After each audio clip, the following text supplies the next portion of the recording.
주님의 이름으로 여러분을 환영합니다. 우리 평화의 인사를 나누겠습니다. 예수 그리스도의 평화가 여러분과 함께 하시기를 바랍니다. 옆 사람을 향해서요, 예수 그리스도의 평화가 집사님과 함께 하시기를 바랍니다. 이제 우리 같이 마음을 모으시고 기도하심으로 하나님 앞에 예배 올립니다. 다 함께 기도하십시다.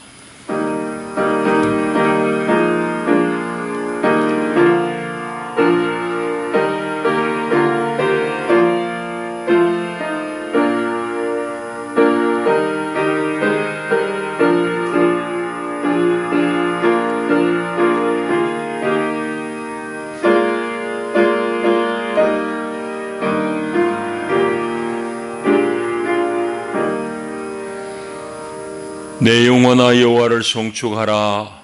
내 속에 있는 것들아 다 그의 거룩한 이름을 송축하라. 내 영혼아 여호와를 송축하며 그의 모든 은택을 잊지 말지어다. 그가 내 모든 죄악을 사하시며 내 모든 병을 고치시며 내 생명을 파멸해서 속량하시고 인자와 긍휼로 관을 씌우시며 좋은 것으로 내 소원을 만족하게 하사 내 청춘을 독수리같이 새롭게 하시는도다. 아멘. 하나님은 영이시니 예배하는 자가 영과 진리로 예배할지니라. 아멘.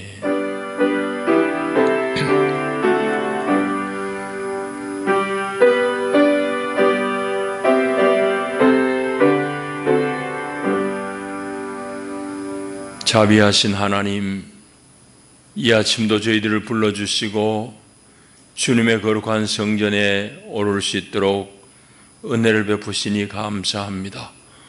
온 마음으로 주님을 기뻐하며 우리 주께 예배하오니 오 주여 우리 예배를 기쁘게 받으시옵소서.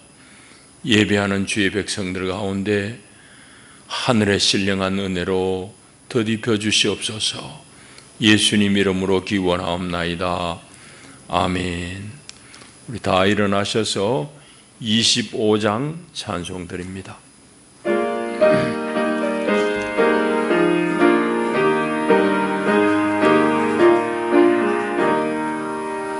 멸류관 보소서 주 앞에 드리세 저 천사 기쁜 노래가 온 땅에 퍼지네 내 혼아 깨어서 주 찬송하여라 온 백성 죄를 속하신 만왕의 왕일세 멸류관 모소서 주 앞에 드리세 그 손과 몸의 상처가 영광 중 빛나네 하늘의 천사도 그 영광 보고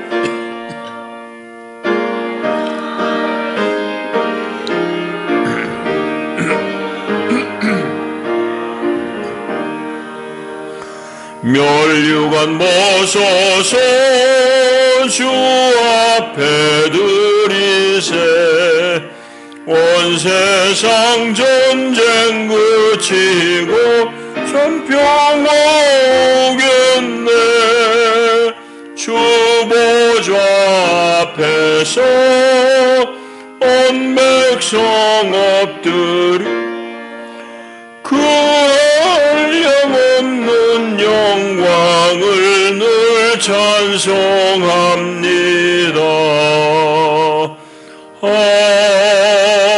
아멘. 우리 함께 사도신경으로 신앙을 고백합니다. 나는 전능하신 아버지 하나님 천지의 창조주를 믿습니다. 나는 그의 유일하신 아들 우리 주 예수 그리스도를 믿습니다. 그는 성령으로 잉태되어 동정녀 마리아에게서 나시고 본디오 빌라도에게 고난을 받아 십자가에 못 박혀 죽으시고 장사된 지 사흘 만에 죽은 자 가운데서 다시 살아나셨으며 하늘에 오르시어 전능하신 아버지 하나님 우편에 앉아 계시다가 거기로부터 살아있는 자와 죽은 자를 심판하러 오십니다. 나는 성령을 믿으며 거룩한 공교회와 성도의 교제와 죄를 용서받는 것과 몸의 부활과 영생을 믿습니다. 아멘.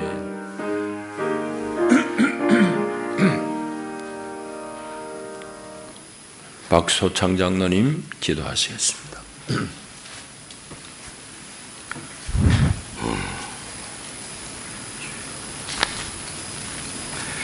감사하신 하나님 아버지, 지난 한 주간도 부족한 저희들 어지러운 세상에 흩어두셨다가 복된 성일 당하여 귀한 성전으로 발걸음 인도하시고 하늘로부터 내려지는 복된 말씀, 생명의 말씀 듣는 구별된 자리에 나와 부복하여 싸우니 택한 백성에게 주시고자 예비하신 하늘의 신령한 만나로 저희들 심령을 새롭게 소생시켜 주시옵소서. 세상 허다히 많은 사람들 중에 우리를 먼저 불러 택한 백성 삼으시고 이 땅에 살면서도 천국 소망 갖고 그 나라를 꿈꾸며 동경하며 천국 시민권자로 살아가게 하시오니 감사하고 감사합니다. 부족하고 연약한 저희들이기에 독생자 예수님을 이 땅에 보내사 우리 죄를 탕감해 주시기 위해 세상 만 백성의 죄짐을 홀로 지시고 십자가에 높이 달려 온갖 고초 다 당하시고 물과 피를 다 흘려 우리 죄를 다 탕감해 주시고 다 이루었다 하시며 운명하셨던 그때 그 사건을 되돌아보는 사순절 기간을 다시 한번 보내면서 예수님의 크고도 크신 사랑 그 은혜에 다시 한번 감사를 드리고 또 감사를 드립니다. 102주년 3.1절을 하루 앞둔 오늘 우리들은 나라를 통째로 빼앗기고 한글과 말도 빼앗기고 종살이하던 우리 선조 세대를 가만히 생각해 봅니다. 빼앗긴 나라를 되찾기 위해 그때 1919년 3월 1일 정오 그날 손에 태극기 들고 대한독립만세를 목이 터져라 외치던 그날의 함성을 오늘 우리는 귀를 기울이고 이 시간 회상해 봅니다. 총칼 앞에 목숨 걸고 태극기 들고 만세 부르던 그 절규하는 함성을 지금 이 시간 가만히 귀 기울이면 아련히 들리는 듯 합니다. 오늘을 사는 우리들은 그때 그날 선배님들의 대한독립만세 소리를 활동사진 필름을 되돌려 보듯 회상하며 들어야 합니다. 빼앗긴 나라를 되찾기 위하여 목숨 걸고 싸웠던 훌륭한 믿음의 선배들의 노력과 기도와 하나님 앞에 간절히 간구하던 그 기도를 오늘 우리들도 재현할 수 있게 하시옵소서. 3.1절 102주년을 맞이하는 지금 우리의 삶의 모습은 너무나도 많이 달라져 있지만 하나님을 향한 간절한 믿음의 열정은 많이나 식어져 있음을 봅니다. 지금 온 세상은 커다란 격변의 전환점에 있습니다. 그 대학에 조직화된 악의 세력들의 거짓 선동 선전술에 체면 걸린 백성들과 코로나 사태로 생활 질서가 혼란 속에 빠진 백성들은 갈피를 잡지 못하고 있습니다. 믿는 자는 지금 나라를 위해 기도할 때입니다. 자비하신 하나님 아버지, 이 혼란이 하루속히 지나가게 하시옵소서. 국가 지도자의 마음을 하나님이 주관하여 주시옵소서. 위로 하나님을 두려워하고 만 백성을 편가르지 않고 살아가는 마음으로 선정을 펴나가게 하시옵소서. 이 시간 우리 목사님 복되고 귀한 말씀 선포하실 때 우리 모두 가득히 은혜 받는 귀한 시간 되게 하시옵소서.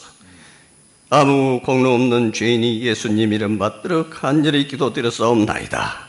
아멘.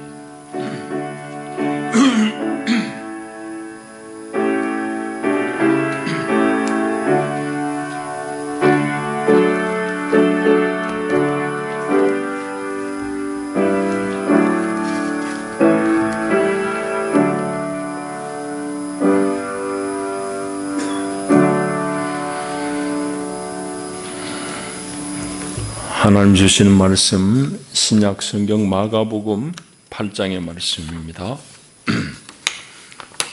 마가복음 8장 27절부터 38절까지 말씀 제가 받들어 읽습니다. 하나님의 말씀을 경청하십시오.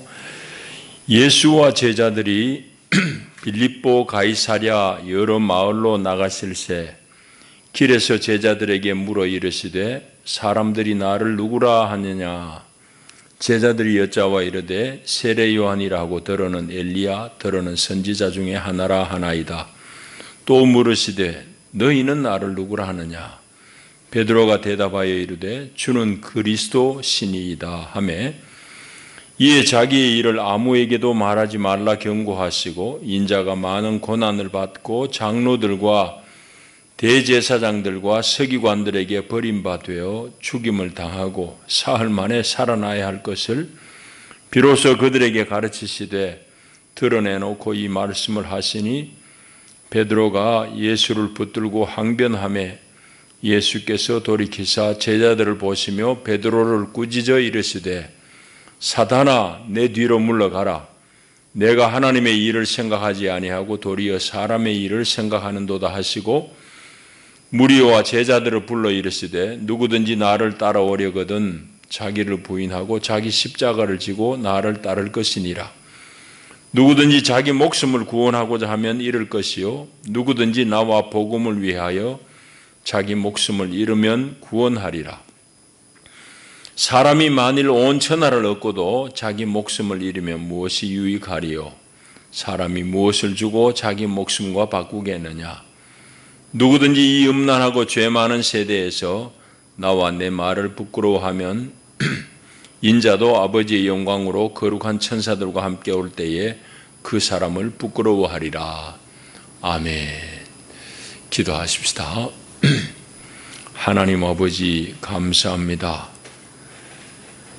오늘도 우리를 복 주시려고 하나님의 거룩한 생명의 떡상 앞에 우리를 앉히시니 감사합니다. 주님 주실 그 생명떡을 간절히 우리가 고대하오니 하나님 우리 가라앉은 심령에 하늘의 생명떡으로 마음껏 먹이시옵소서. 주님 주시는 이 양식 먹고서야 우리가 하나님의 생명을 누리고 살 수 있겠나이다. 주여 우리를 불쌍히 여겨 주시옵소서. 예수님 이름으로 기도합니다. 아멘.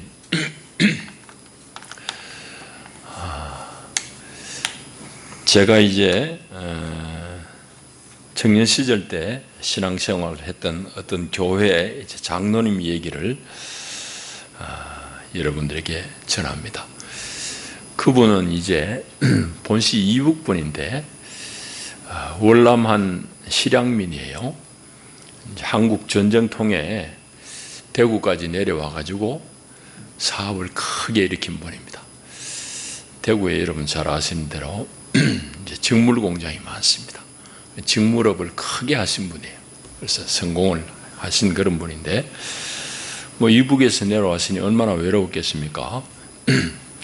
그래서 그 장로님에게 예수 믿는 신앙이라는 것은 늘 당신에게 큰 위로가 힘이 되고 그런 참 분입니다.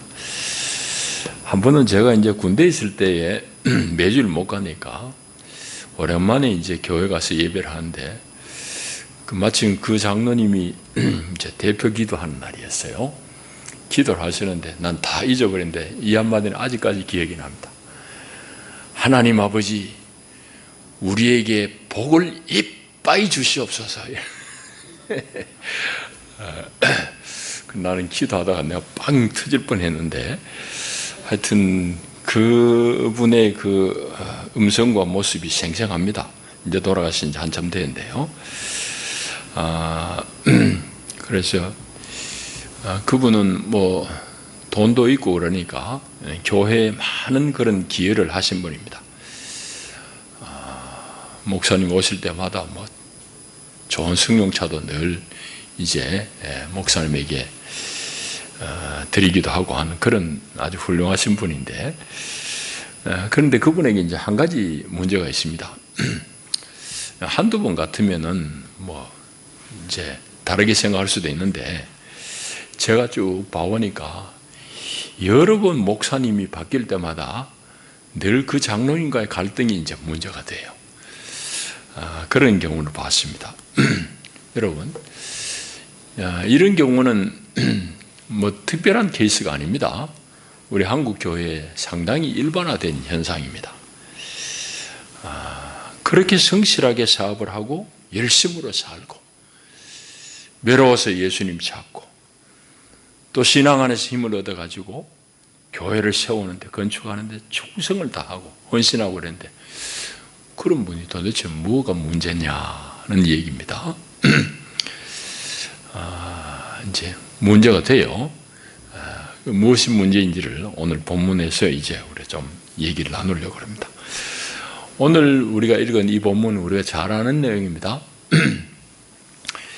이제 마가복음에는 예수님이 예루살렘에 이제 지금 여기부터 내려오기 시작하는 겁니다. 갈릴리에서만 사역을 쭉 하시다가 예루살렘으로 출발하는 그 시점이 바로 오늘 우리가 읽은 이 8장 27절부터예요. 오늘 있었던 이 일은 가이사라 빌립보라는 도시에서, 여기 마가복음에는 빌립보 가이사라 이랬습니다. 거기서 이제 있었던 일입니다. 그래서 여기서부터 이제 해가지고 예루살렘으로 쭉 내려가는 길까지의 일들, 그 일에 대한 보도가 마가복음 10장까지 이어집니다. 그런데 오늘 읽은 이 내용은 빌립보 가이사라라는 도시에서 있었던 일인데, 빌립보 가이사랴라는 도시는 어떤 도시인가 하면은 우리로 치면은 새롭게 조성되어진, 새롭게 건설된 신도시입니다. 빌립보라는 이름이 붙은 이유는 이제 그 빌립 왕이 이 도시를 건설했기 때문에 빌립입니다. 가이사랴라는 이름이 붙은 것은, 가이사는 로마의 황제를 일컫는 말입니다. 그러니까 그 당시에 로마 황제는 디베리우스인데, 티베리우스 혹은 성경엔 디베rio 이래 나옵니다.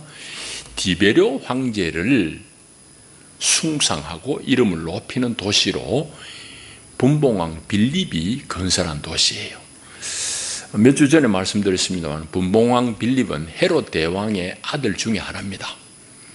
헤롯 대왕이 죽고 내등분하는데, 내등분해가 한 덩거리 받은 왕을 분봉왕이라고 해요.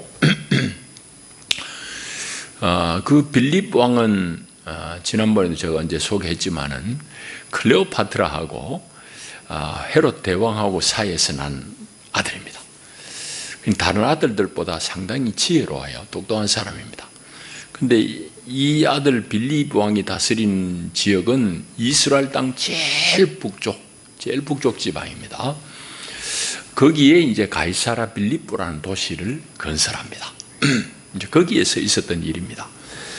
예수님이 거기에서 세상 사람들이 나를 누구라 하느냐라고 묻습니다. 그러니 제자들이 엘리야라 하는 사람도 있고, 더러는 세례 요한이라 하는 사람도 있고, 혹은 선지자 중에 한 사람 같다고 얘기하는 사람도 있습니다. 그렇게 대답합니다. 예수님은 그러면 왜 거기서 물었느냐 하는 그런 질문을 이제 할 수 있을 텐데, 그건 좀 이따 이제 우리 살펴볼 테고, 그런 대답 끝에 예수님이 그러면 제자들에게 묻습니다. 그러면 너희들은 나를 누구라고 그러느냐? 그랬더니 베드로가 덥석 나사가 하는 말이, 주님은 바로 그리스도입니다. 그런 말입니다. 그 말을 이제 헬란말 그대로 읽으면은 주님은 아니고 당신은 그 그리스도입니다. 그렇게 이제 대답을 해요. 이건 대단히 중요한 그런 내용입니다. 그래서 예수님은 그거 아무한테도 얘기하지 말으라고 합니다. 이 얘기를 하려고 하면 좀 길긴 하지만은 마가복음 전체가 얘기하고자 하는 것은 예수님의 행적을 아주 직선적으로 그립니다. 요한복음에 보면 예수님이 예루살렘에 한 3차례 왔다 갔다 하는 거로 되어 있는데, 마가복음에는 예수님이 갈릴리 사이 가다가 예루살렘으로 쭉 한 번만 내려가시는 거로 그렇게 기록이 되어 있습니다. 그 마가가 의도하는 것은 뭔가 하면은 예수가 그리스도이신데 그분의 그리스도라는 것이 세상에 알려지면은 보통 복잡한 문제가 아니에요. 그리스도라는 건 메시아라는 말이니까. 그래서 예수님은 입을 다물으라 그러고, 예수님이 그리스도이시면 사실인데 그것이 어떻게 증명될 것이냐 하는 것을 마가는 어떻게 기록하는가 하면, 예수 그리스도가 이런저런 복잡한 얘기 끝에 그리스도됨이 증명되는 게 아니라 그분이 사역을 마치고 예루살렘에 가서 십자가에 달려 죽으시고 부활하셨다. 그 죽으심과 부활을 통해서 사람들이 저희가 참 그리스도구나 하는 걸 이제 인정하고 고백하는 그런 내용을 마가는 쭉 쓰고 있습니다. 그러니까 사전에 이런 것들이 알려지면 상당히 복잡한 문제 생기는 예수님이 입 다물으라 그럽니다. 자, 그렇게 얘기를 나눈 뒤에 예수님은 곧장 이어서 하시는 말씀이, 내가 예루살렘에 가서 유대인들의 장로들과 대제사장들에게 아주 내가 많은 고난을 받고 죽을 것이다, 그런 말씀입니다. 죽고 나서 내가 3일 만에 다시 살아나실 것에 대해서 말씀해요. 그 얘기를 들은 베드로가 그 즉시로 항변합니다. 주님, 그게 무슨 말입니까? 안 됩니다. 마태복음에 보면 조금 더 자세히 나와 있어요. 오늘 이 본문이. 그 베드로가 막 항변을 합니다. 안 된, 절대 그런 일이 있어서는 안 된다고 그러는데 예수님은 그 베드로를 심하게 꾸중합니다. 어느 정도로 꾸중하느냐? 사단아, 내 뒤로 물러가라. 예수님이 베드로를 사단이라고 부를 정도입니다. 아주 심하게 꾸중하시면서 예수님이 이어서 하신 말씀이, 누구든지 나를 따라오려거든 자기 십자가를 지고 자기를 부인하고 나를 따를 것이다 라고 말씀합니다. 그러니까 오늘 여기 이제 이 장면이 예수님께서 당신이 받으실 순환에 대해서 처음으로 예고하시는 그 장면이에요. 그 부분을 우리가 읽었습니다. 오늘 본문을 우리가 조금 더 이제 깊이 이제 한번 살펴봐야 되는데, 빌립보 가이사랴라는 도시에서 왜 예수님이 사람들이 나를 누구라 하느냐, 또 그 대답 끝에 너희들은 그럼 나를 누구라고 그러느냐 하고 왜 가이사랴 빌립보에서 물었을까 하는 질문을 해볼 필요가 있습니다.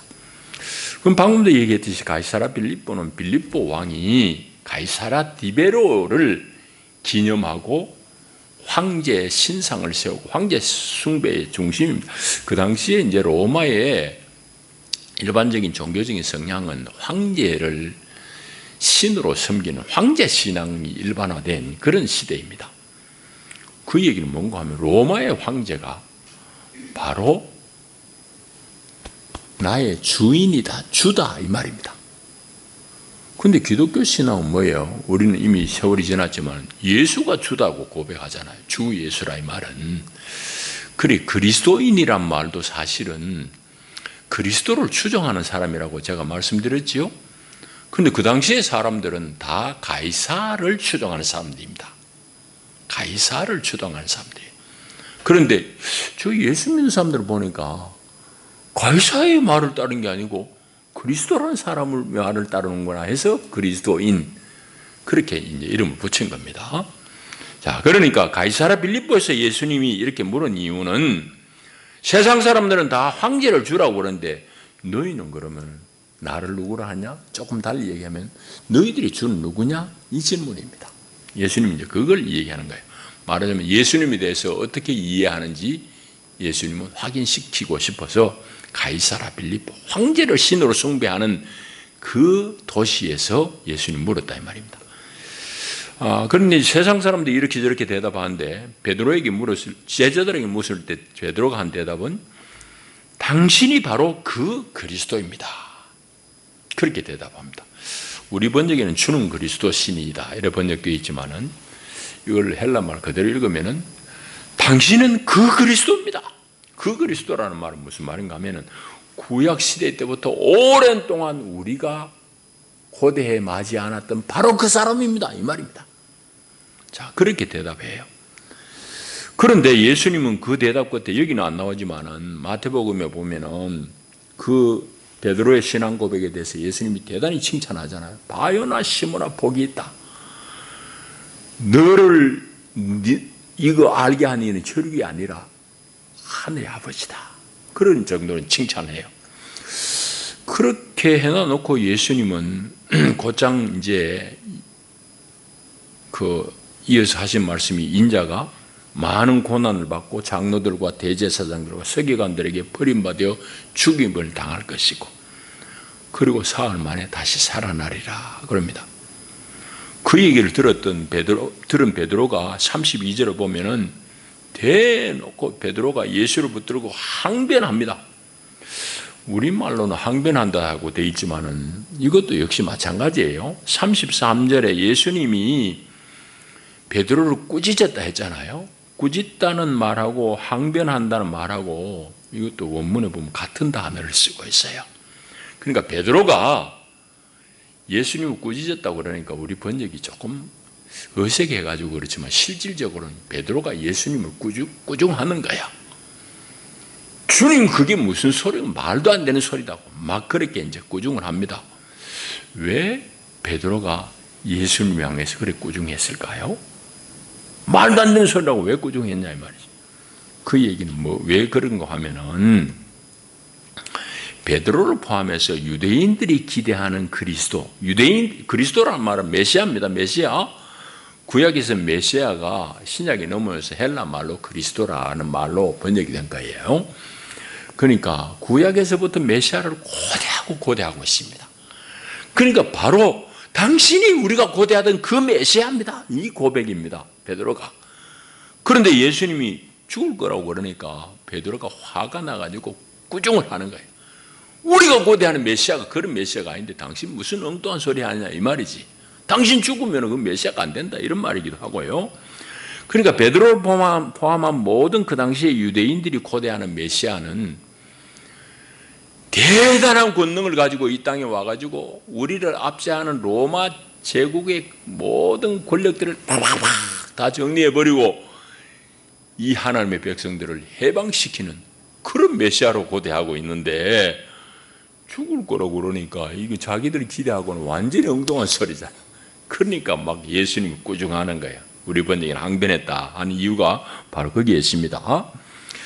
그런데 그렇게 베드로가 예수님을 향해서 막 항의하고 꾸중하는데 예수님은 그런 베드로를 향해서 꾸짖으면서 하신 말씀이 사단아 내 뒤로 물러가라. 네가 하나님의 일은 생각하지 않고 도리어 사람의 일만 생각하는구나 하고 꾸중합니다. 여러분 주님이 베드로를 우리가 흔히 하는 말로 베드로가 제일 수제자라고 그러잖아요. 제자 중에 제일 중심인데 예수님이 왜 이 베드로를 사탄이라고까지 칭하면서 꾸중하느냐 말이지. 그렇게 꾸중한 이제 내용이 여럿 있지만은 33절에 잘 나와 있어요.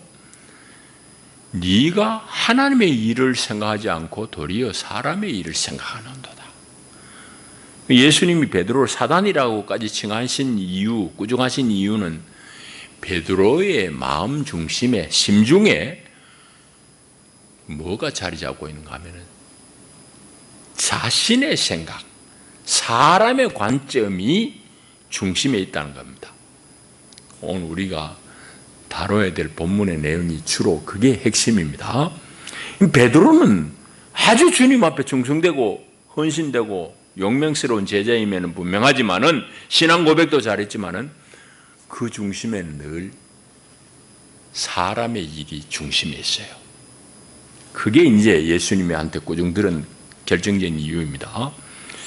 자, 그러면서 이제 뒤에 쭉 이어진 말씀이 누구든지 나를 따라오려거든 자기 부인하고 자기 십자가를 지고서야 따라올 수 있다. 그 말씀을 하십니다. 우리 조금 전에 얘기했듯이 우리가 다 그리스도인이잖아요. 기독교인이란 말은 그리스도인을 번역한 말이에요. 그리스도인이라는 말의 뜻은 그리스도를 따르는 사람 이 말입니다. 그런데 여기 지금 34절에 보면 누구든지 그리스도를 따라오려거든 했거든. 저와 여러분 다 포함돼요. 내가 그리스도인이라는 것은 그리스도를 따라야 되는데 그리스도를 따르려고 그러면은 자기 십자가를 지고 자기를 부인하고서야 따를 것이다 이 말입니다. 그러니까 오늘 이 말씀을 잘 우리가 살펴봐야 될 이유가 거기에 있습니다. 우리가 그냥 말만 허울 뿐인 그리스도인인지 아니면 참으로 그리스도인인지를 오늘 여기 이 본문에 다 드러나 있어요. 그런데 오늘 이제 예수님이 하신 질문은 뭐예요? 가이사랴 빌립보에서 사람들이 나를 누구라 하느냐 이런 질문을 하잖아요. 그 질문의 의도는 뭔가 하면은 예수님에 대해서 세상 사람들은 또 세상 사람들의 보다도 너희들은 나에 대해서 어떻게 이해하고 있느냐 그 질문이잖아요. 너희들은 나를 누구라 하느냐 이 말은 너희들은 도대체 예수라는 나를 어떻게 이해하고 있지? 그 질문입니다. 다시 말하자면 예수가 도대체 너희에게 뭐냐? 이 얘기고 조금 더 달리 표현하자면 너희들이 나를 주라고 믿고 따라다니는데 그 믿음의 내용이 뭐냐? 그걸 묻는 겁니다. 반면에 이제 이 얘기 끝에 저기 34절에 보면은 누구든지 나를 따라오려고 그러면은 자기를 부인하고 자기 십자가를 지고 나를 따르라고 하신 이 말은 무슨 말인가 하면은 너희들이 나를 따라오려고 그러는데 너희들이 나를 따라오려고 하는 동기가 뭐지? 너희들이 나를 믿는다고 그러는데 너희들이 나를 믿는 이유가 뭐지? 무엇 때문에 나를 믿지? 그 질문에 대한 답을 하시는 겁니다. 무엇 때문에 나를 믿느냐는 얘기입니다. 다시 말하자면은 베드로, 너는 너를 위해서 믿느냐 아니면은 나를 위해서 믿느냐? 그런 질문과 맞닿아 있습니다. 오늘 누구든지 나를 따르려고 하면은 자기 십자가를 지고 자기를 부인하고서야 나를 따르라 하는 말씀 바로 그 말이에요. 자, 이게 이제 본문 전체 내용인데 이제 우리 얘기를 좀 하십시다. 우리 모두는 다 열심히 신앙생활합니다. 어떻게 해서든지 하여튼 뭐 코로나 때문에 전부 어렵다고 그러지만 우리는 열심히 교회 나오고 신앙생활 하려고 그러고 교회에서 필요한 일이 있으면 물질로도 몸으로도 이렇게 봉사하고 이렇게 여러 가지 헌신합니다. 좋은 일이죠. 대단히 잘한 일입니다. 마땅히 그래 해야 되죠. 그런데 여기서 한 걸음 잠시 멈추고 오늘 예수님의 이 말씀과 빗대어 가지고 우리 질문해 봐야 될 게 있어요. 내가 이렇게 신앙생활하고 내가 이렇게 주님을 위해서 헌신하고 수고하는데 과연 무슨 이유로 내가 그렇게 하지? 다시 말하자면 내가 예수 믿고 예수님을 위해서 수고하는 이 동기가 뭐지? 하는 질문을 오늘 우리에 던져요. 이 본문이. 여러분 무슨 이유로 예수님을 따르고 예수님을 믿습니까? 다양한 이유가 있습니다. 여러 이유가 있겠죠. 개별적으로 다 다르니까. 근데 크게 뭉뚱그려서 이야기하자면은 내가 무슨 이유로 예수 믿지 하는 데 대해서 크게 두 덩어리로 나누면 둘로 나눌 수 있는데 첫째는 내가 바라는 것을 이루기 위해서 예수 믿는 거야 하는 사람이 있고 또 한 가지는 나는 예수님을 살기 위해서 예수님을 따라 하는 사람이 있을 수 있습니다. 조금 이제 지금은 이해 안 될 겁니다. 자, 제 얘기를 들어보면 쉬운 얘기예요. 여러분 예수님을 믿는다고 하는 사람들 대부분은 예수 믿어가지고 내가 바라는 소원을 이루고 싶은 마음에서 예수를 믿는 경우가 많아요.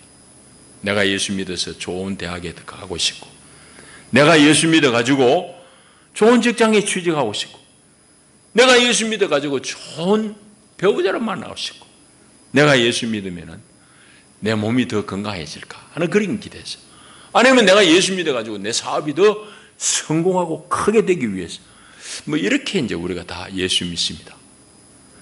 그것을 좀 쉽게 이야기하면 자기 성공을 위해서 예수 믿는 거예요. 조금 다른 말로 하면은 자기 확대, 내가 세상에 드러나기 위해서 예수 믿는 거예요. 자, 이런 부류의 한 사람이 있어요.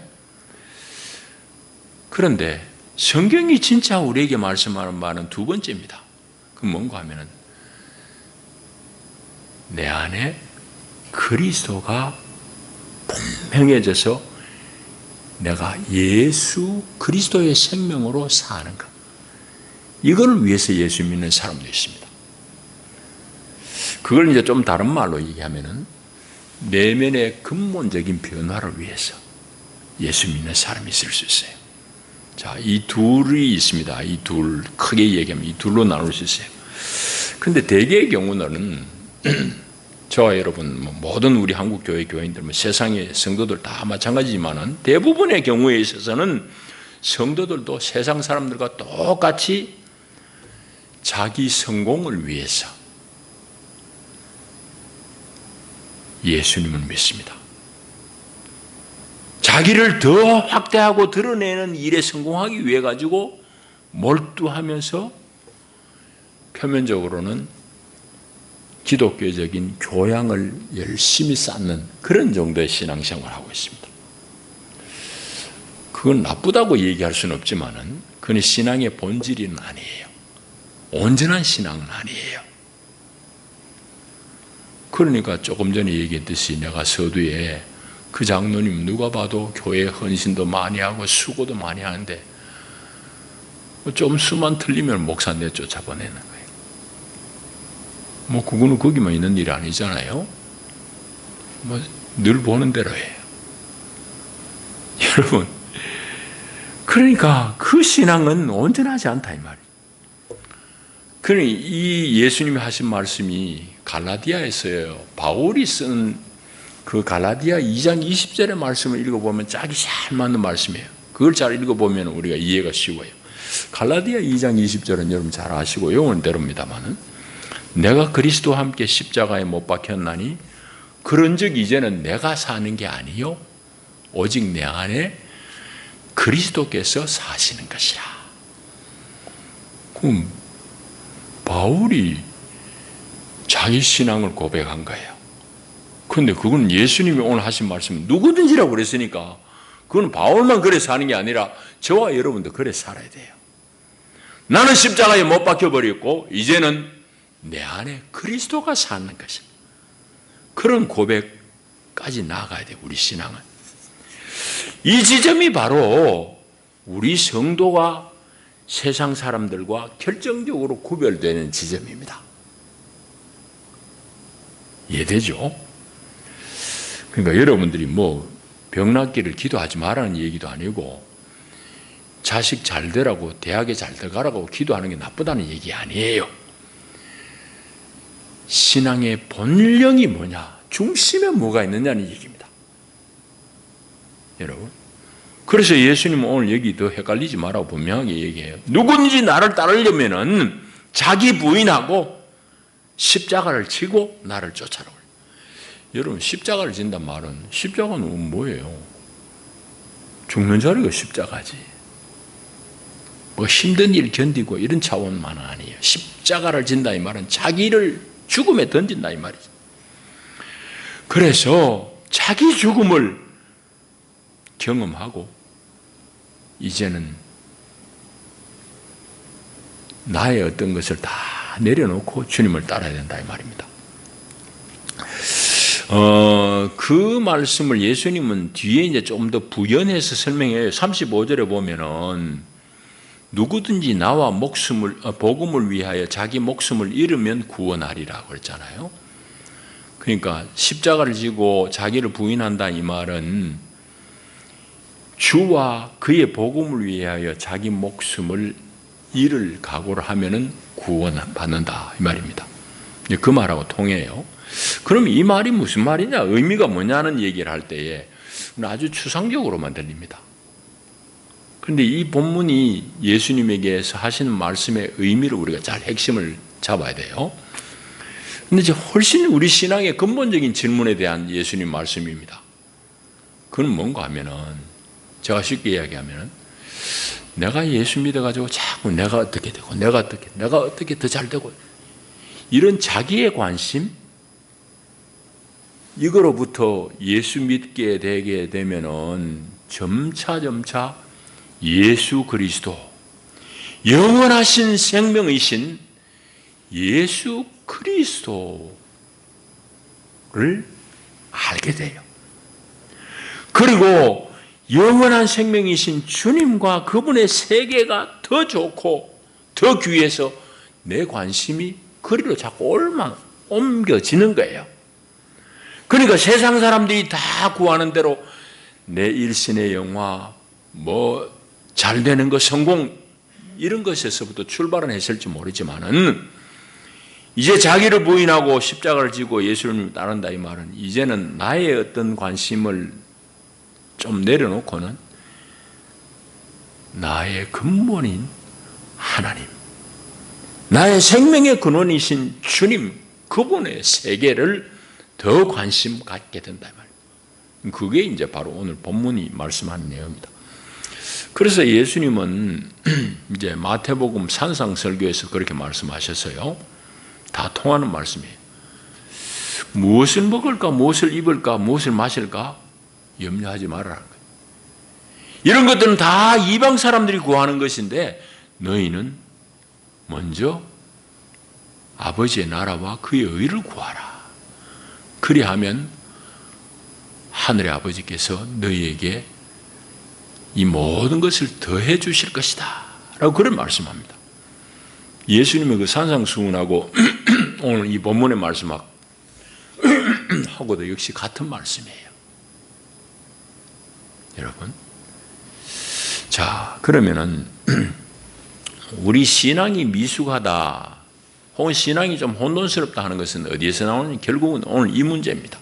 바로 이 문제에서 출발해요.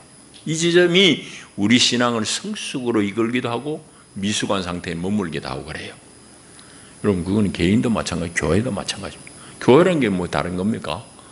교회는 건물은 아니고 그냥 믿는 개인들의 모임, 그게 교회니까. 그리고 우리 신앙이 미숙하다는 것은 바로 이 지점 때문입니다. 개인의 경우로 얘기하자면은 서두에 얘기한 대로 내 식대로 열심히만 하면 다 된 줄로 생각해요. 내가 열심히 되면 다 한 줄 알고 나만큼 왜 저 사람 못해? 하고 자꾸 판단하고 정죄하고. 남을 판단하고 정죄하는 것은 내 신앙이 아주 미숙하다는 결정적인 증거입니다. 여러분 어떻습니까? 여러분이 부족해도 여러분이 정말 대단히 된 것 같아도 늘 하나님 앞에 감사합니까? 아니면 남과 끊임없이 비교하면서 좌절하기도 하고 아니면 남을 향해서 판단하기도 하고 그런 자리에 머물고 있습니까? 그렇다면 아직까지 우리 신앙은 미숙한 지점을 벗어나지 못했습니다. 미숙함이 바로 여기서부터 나오는 거예요. 자꾸 나를 추구하려고 하다 보니까 나하고 남하고 자꾸 비교하게 되었어요. 여러분, 개인은 거기에 되고 교회도 마찬가지입니다. 우리 교회, 한국 교회 미숙한 점 이루 말할 수 없죠. 예를 들자면 이렇게 얘기할 수 있습니다. 우리 교회의 미숙함이 어디에서 결정적으로 드러나는가 하면은 세계의 초대형 교회들이 많지는 않아요. 얘기하자면 미국하고 대한민국밖에 없습니다. 싱가포르에 하나 있다 지금 짜부라들고 있어요. 하여튼 초대형 교회라고 그러면 미국하고 우리나라의 교회들인데 초대형 교회의 절반 이상이 다 한국에 있어요. 이름 되면 여러분 다 알잖아요. 서울에, 부산에. 이 대형 교회들 세계적으로 한 50개 정도 꼽는다고 그러면은 그 중에 절반 이상이 대한민국에 다 있어요. 어마무시한 교회들이 한국에 다 있다고. 여러분 이름 되면 다 알잖아요. 그러잖아요. 그렇게 세계에 몇 안 되는 대형 교회들 그 중에 반 이상이 대한민국에 수두룩한데 문제는 대한민국의 교회들 중에서 반 이상이 미자립 교회입니다. 살림이 안 되는 교회. 여러분, 예수를 주로 고백한다는 한 믿음 속에서 우리가 하나의 교회임을 고백한다고 그러면은 이거 뭔가 지금 어색한 거 아니에요? 정상이 결코 아니에요. 한 교회인데 어떻게 그래 되냐고. 그럴 수 없잖아요. 우리 늘 사도신경으로 신앙 고백합니다. 거룩한 공교회와. 그걸 이제 교회 전통 속에서 보면 신앙 고백은, 교회에 대한 신앙 고백은 하나의 거룩한 보편적인 교회입니다. 한 교회예요. 예수 안에서 우리는 전부 하나다. 그렇게 고백은 하면서 세상에 내놓을 만한 교회들이 대한민국에 반 이상이 되는데, 여기서 지지리도 그냥 안 돼가지고 그냥 문 닫고 자빠지고, 그런 교회도 반 이상이에요. 대한민국 수만 개 교회 중에서. 이건 뭔가 지금 모순적인 거 아니에요? 우리가 신앙 고백을 말로만 했다는 증거이기도 해요. 여러분 이해가 조금 더 부족하면 제가 하나 더 얘기할게요. 이 진주노회 이 지리산 권역에 미자리 교회들이 많아요. 예전에 이제 교회들은 많이 애들이 많으니까 열심을 낸 전도사님들 와가지고 교회를 개척했는데, 지금 뭐 할머니들 다 뭐 돼버려. 애들은 다 도시 나오고. 교회가 됩니까? 다 미자리 교회들이. 그래서 진주노회도 이제 뭐 도시 교회들로부터 이제 미자리 교회들이 도움을 받는데, 이 진주노회 미자리 교회들을 돕는 서울의 어떤 큰 교회가 원래 갑자기 자기들 지원을 끊겠다는 얘기예요. 여러분, 뭐 돈 가진 사람 끊겠다는데 그거 뭐 누가 뭐라고 그러겠어요? 근데 그거는 적어도 우리가 한 교회라는 그 신앙의 관점에서 보면 그건 잘못한 거예요. 그렇게 할 수는 없잖아요. 우리가 이만한데 너희들은 어떠냐? 우리 같이 한번 머리를 맞대보자. 이래야 될 거 아니에요, 적어도. 근데 아주 일방적이에요. 그 참 크든지 적든지 우리 교회가 이렇게 미숙하다고. 그게 다 오늘 이 부분에서 우리가 문제가 있기 때문입니다. 이제 말씀을 맺겠습니다. 오늘 설교의 제목이 생명의 길인데, 생명의 길은 어디에 있습니까? 여러분, 생명은 세상의 근원이 하나님 한 분밖에 없어요. 생명은 하나님으로부터 다 나와요. 모든 생명의 근원이 하나님입니다. 그렇기 때문에 생명의 길은 하나님께 닿는 데 있습니다. 하나님께 닿는 데 있어요. 세상은 하나님 아닌 다른 것에 열심히 뿌리를 내립니다. 세상은 하나님에게 뿌리를 내리는 데가 아니에요. 세상은 다른 데 열심히 뿌리를 받고 있어요. 그 다른 데 뿌리를 박으니까 단물도 나오고 쓴물도 나오고 뭐 그렇게 저렇게 해가지고 거기는 막 풍요로움이 있고 편리하긴 해요. 그런데 거기에는 결코 생명을 줄 수는 없어요. 왜? 생명은 하나님에게만 있기 때문입니다. 여러분, 그래서 생명은 하나님께만 있고, 그 생명을 누리는 길은, 생명을 얻는 길은 우리가 그분을 사는 데 있습니다. 그리고 예수님이 하신 말씀이 그 말씀이에요. 너희들이 나를 따르려고 그러느냐? 그런데 나를 따르려는 것이 뭔지 아느냐? 그 질문을 우리에게 하고 있는 겁니다. 여러분,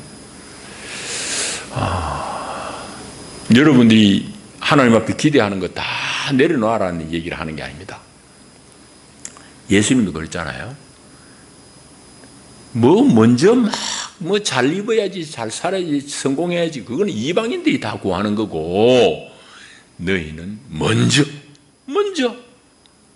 하나님의 나라와 의를 구해라. 그리하면 이거 더 줄게. 예수님 그렇게 말씀하셨어요. 그러니까 우리가 하나님의 길을 걷는 것은 바로 생명을 얻는 길이고, 그 생명을 얻는 것은 바로 내가 오늘 여기 이 자리에서 나를 부인하고 예수를 사는 데 있어요. 여러분, 신앙생활은 여러분들이 늘 중심에서 예수님을 사랑하고 예수님을 고백하면서 예수 그리스도를 살아내는 데 있습니다. 도덕적으로 내가 훌륭한 사람이 돼야 되는지, 이거 어기면 안 되고 저걸 지켜야 되고, 이런 피곤한 게 아닙니다. 늘 여러분들 내 안에 계시는 그리스도를 인정하면서 주 예수여, 주님 사랑해요. 주님 기뻐하시는 길대로 나는 기꺼이 따라가겠어요. 그게 바로 예수 믿는 겁니다. 그리스도를 다 기쁜 마음으로 살아낼 수 있기를 축복합니다. 기도합니다. 주님 감사합니다. 사랑합니다. 오늘도 우리를 도우시고 주님 전에 부르시고 말씀 주시니 감사합니다. 주님, 우리에게 영원한 생명을 주시려고 우리를 자녀로 삼아 주시고 우리로 주님 길을 쫓으라고 말씀하십니다. 우리 모두 자기를 부인하고 자기 십자가를 지고 주님을 따르게 하시고 그 가운데 주님 주시는 풍성한 생명을 얻게 하옵소서. 예수님 이름으로 기도하옵나이다. 아멘. 469장 찬송하시면서 예물 봉헌합니다.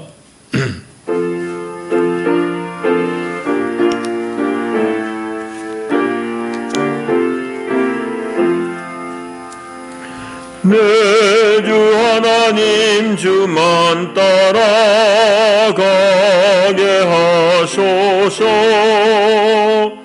어떠한 역경과 괴로운 일이 내 앞길을 가로막아도 물리치고 가게 하소서. 환난풍파 슬픔 모두 이겨내고서 나 언제나 이 길로만 가게 하소서. 내 주 예수님 마른 길을 비춰주소서. 무서운 유혹도 내 앞길을 어지럽혀도 찬송하며 가게 하소서. 할렐루야 기뻐하고 잠사하면서 나 언제나 이 길로만 가게 하소서. 나의 성령님 순종의 길 인도하소서.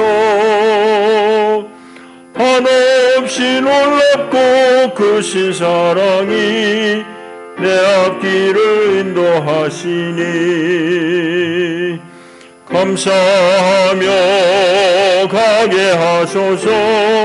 최후의 길 승리의 길 주만 되는 일 나 언제나 이 길로만 가게 하소서. 아멘. 기도하십시다. 하나님 아버지 감사합니다.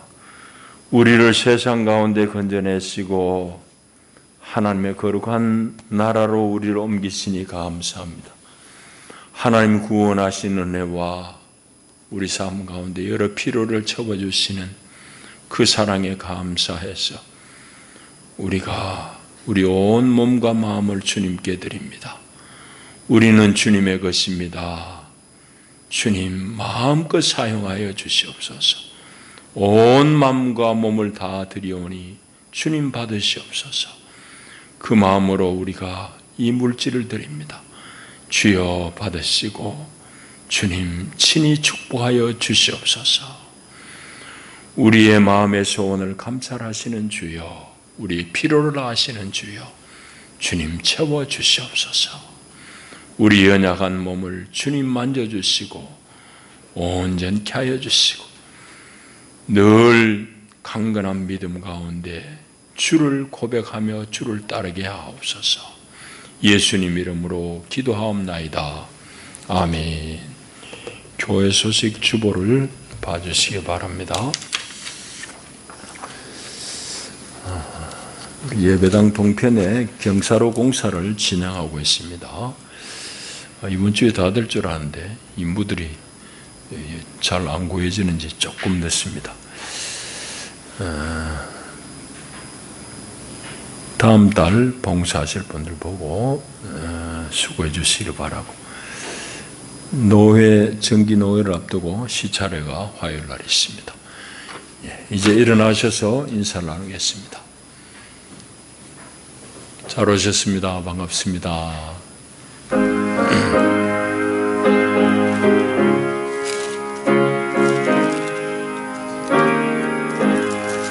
주 안에 기쁨 있네. 주 안에 살자.